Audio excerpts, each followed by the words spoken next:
Assalamualaikum warahmatullahi wabarakatuh. Salam sehat, bahagia, semangat. Teman-teman semuanya, bicara tentang perubahan. Semua orang pasti ingin berubah. Tidak hanya teman-teman semuanya, saya pun demikian. Saya pasti ingin berubah. Karena mau tidak mau, perubahan pasti terjadi. Namun, perubahan yang kita lakukan itu sesuai dengan tujuan kita atau tidak.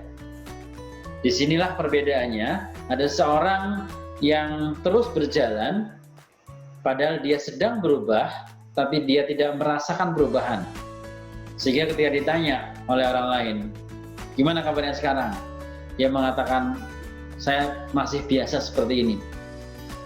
Padahal dari waktu ke waktu, dari hari ke hari, dari bulan ke bulan dan tahun ke tahun, kita semua terus berubah.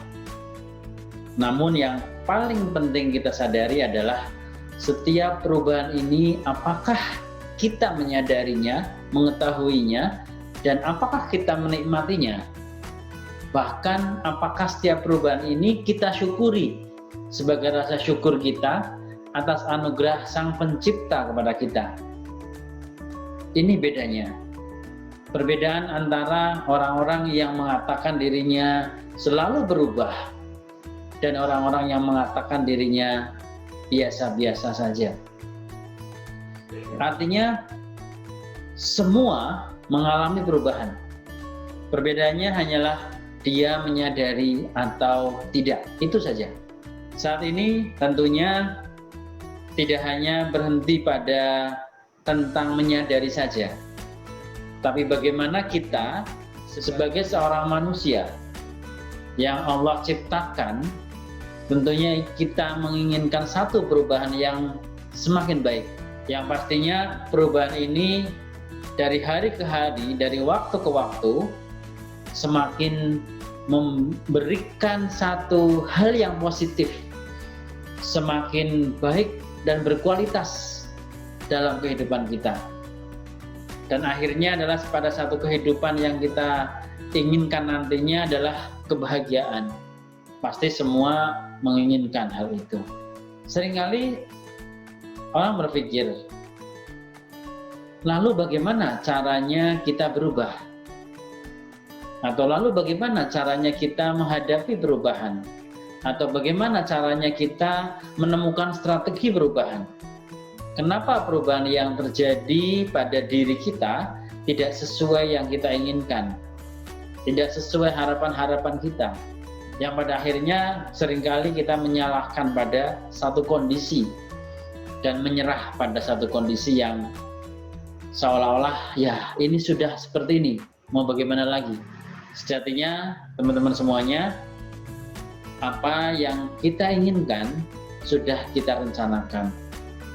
Apa yang kita harapkan selalu kita jalankan sesuai dengan program-program pikiran kita.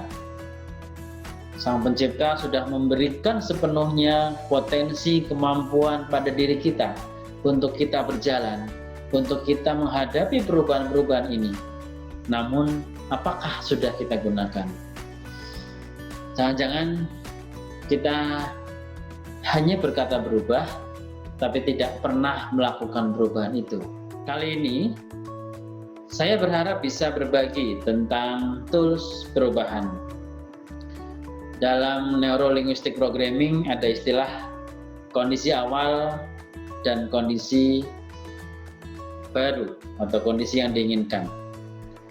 Ada kondisi yang saat ini dan ada kondisi yang akan datang. Ini merupakan konsep sederhana dari perubahan itu sendiri. Ketika kita saat ini seperti ini dan kita berharap ke depan seperti ini, artinya ada satu alur yang harus kita lalui. Bagaimana cara kita mencapai kondisi ke depan ini? Jawabannya ada dalam NLP psikoterapi yang kami selenggarakan. NLP psikoterapi merupakan salah satu metode perubahan. Meskipun orang-orang di luar sana sudah sangat sering menggunakannya, namun NLP psikoterapi yang sebentar lagi bersama kita semuanya dan kita bisa nikmati semuanya merupakan metode yang sederhana. Saya katakan sederhana karena metode yang nanti kita gunakan adalah metode yang setiap saat selalu kita lakukan. Dan ini yang menjadi pembeda dengan metode-metode lain yang ada di dunia. Dan harapannya adalah metode ini sangat mudah untuk kita. Dan akhirnya ketika kita mudah melakukannya, kita pun merasa nyaman karena kita sudah terbiasa melakukannya.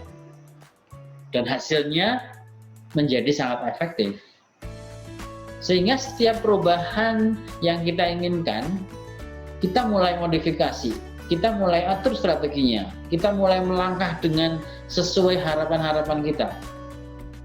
Tentunya kita semua ingin berubah. Saya juga ingin berubah. Demikian juga teman-teman semuanya yang ingin terus berubah. NLP psikoterapi adalah salah satu metode yang luar biasa, salah satu metode yang mudah dan efektif sekali kita gunakan untuk membantu perubahan diri kita.